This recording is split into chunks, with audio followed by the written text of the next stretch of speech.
नमस्कार दोस्तों, मैं हूं नीरज कुमार पांडे। पिछले कुछ दिनों से सोशल मीडिया पर एक दावा बहुत तेजी से वायरल हो रहा है। कहा जा रहा है कि 1 लीटर इथेनॉल बनाने में 10,000 लीटर पानी खर्च होता है। कुछ लोग तो यहाँ तक कह रहे हैं कि अगर भारत में पानी की कमी है तो सरकार आखिर पेट्रोल में इथेनॉल मिलाने पर इतना जोर क्यों दे रही है। क्या हम तेल बनाने के चक्कर में अपना पानी खत्म कर रहे हैं या फिर सोशल मीडिया हमें आधी अधूरी जानकारी दिखा रहा है।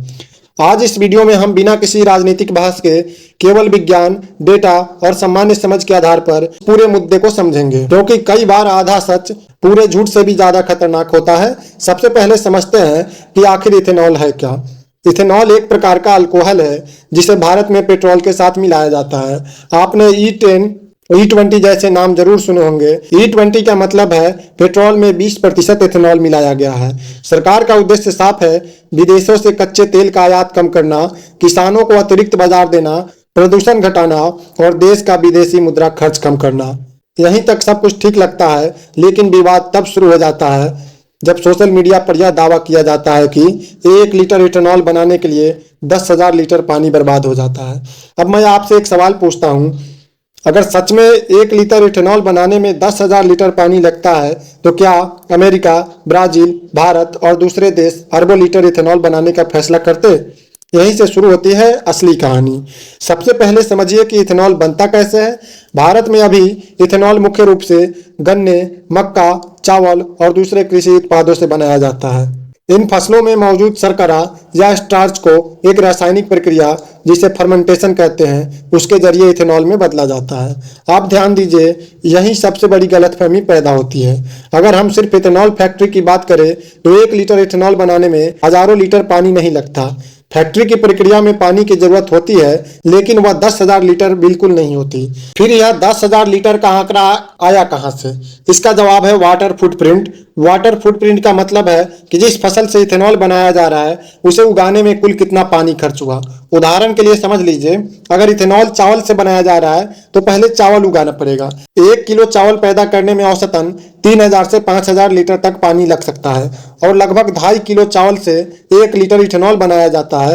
यहीं से लोग जोड़ कर कह देते हैं कि 1 लीटर इथेनॉल बनाने में लगभग 10,000 लीटर पानी लगा। लेकिन रुकिए, यहाँ एक बहुत बड़ा अंतर है। यह पानी इथेनॉल प्लांट में खर्च नहीं हुआ, बल्कि चावल की खेती में खर्च हुआ था।